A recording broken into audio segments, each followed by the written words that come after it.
Alors, mon frère, ma soeur, toi qui es là maintenant en train de suivre ce direct, je voulais te demander ce soir, pendant qu'on est dans la présence de Dieu, crois. Parce qu'en réalité, on ne paye rien. Ou si vous voulez la facture, c'est notre foi. J'aimerais ce soir demander à tous ceux et celles qui sont découragés, ne baissez pas les bras. Dieu n'est pas injuste. Hébreux 6:10. La Bible dit que Dieu a créé toutes choses pour un but. Je vous assure, si Dieu t'a créé femme, il a un objectif.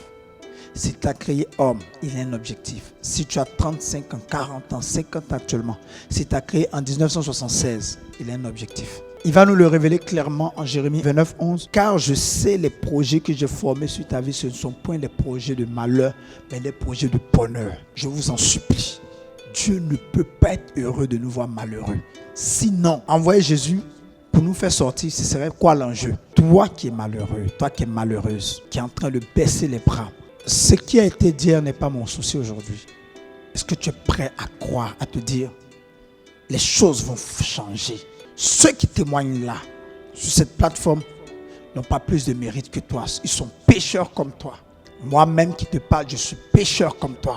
Ceux à qui Dieu a fait grâce, il l'a fait. Par plus grâce, il a vu leur foi, il les a bénis. Je t'en prie, ne t'exclus pas de la chose. Tu es en train de me dire, non, je suis découragé, je suis fatigué. Mais qu'est-ce que tu peux bien faire? Que continuer. Continue jusqu'à la dernière seconde. Prouve à Dieu que tu crois en lui. Prouve à Dieu que tu t'attends à lui. Même quand les circonstances, le malade est sur le lit d'hôpital, ça se dégrade. Ça va de mal en pire, c'est ça? Mon frère, ma soeur, fonce. Au fur et à mesure que tu prieras, tu verras un médecin te dire, on va le débrancher bientôt. Au fur et à mesure que tu prieras, tu entendras quelqu'un te dire, va jusqu'à ton dernier retranchement, parle à Dieu. Ce que nous devons montrer à Dieu, c'est que nous lui faisons confiance. Hébreux 11:6. Celui qui s'approche de Dieu doit croire que Dieu existe et qu'il est le rémunérateur de ceux qui l'invoquent. Il est le rémunérateur. Tu crois qu'il existe ou pas? Tu crois qu'il fait des miracles ou pas?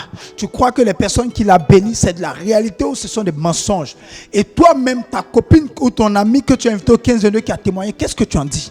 Tous ceux qui se découragent, en quoi est-ce que vous réglez la situation? Au contraire, peut-être même que tu étais à quelques secondes du témoignage et puis paf, tu décides de jeter l'éponge.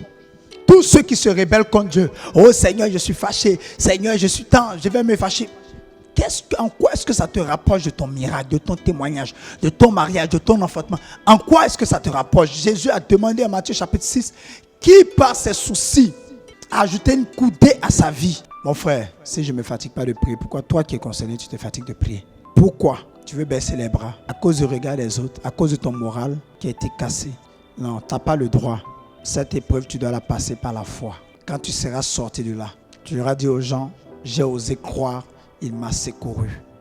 Tu auras dit aux gens, j'ai osé accepter de croire, il m'a secouru. Là où les vents étaient contraires, là où tous les indicateurs, tous les indices autour étaient en train de me dire que ce n'est pas faisable, ce n'est pas la peine. Tu vas commencer un mois, une année, un trimestre avec le découragement. Tu as le devoir de croire. Et même quand il sera en train de te rappeler que tu as fait beaucoup de prières, tu as cru plusieurs fois. Non, ne t'arrête pas. Tu as besoin d'avancer.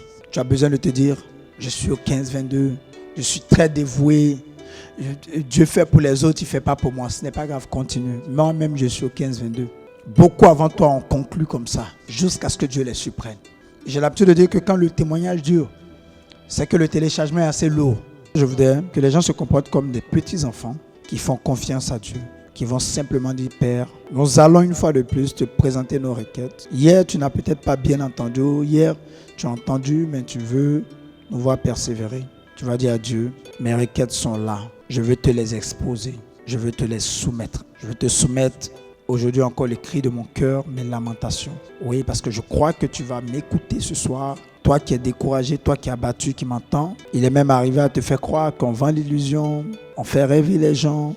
Beaucoup étaient dans ta position. J'ai l'habitude de dire, pendant que tu as l'impression que tu es le seul ou la seule à passer par ce problème, regarde dans les tribunes. Sarah est là-bas. Elle est certainement en train de crier courage, ex-collègue. J'ai été stérile. Anne est là-bas, en train de t'encourager, en train de te motiver. Toi qui es trahi, regarde dans les tribunes.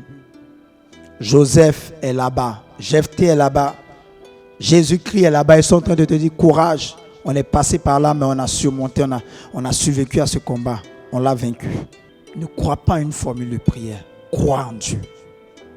Crois en Dieu qui est capable de faire, qui est capable de changer ton histoire, qui est capable de changer la donne.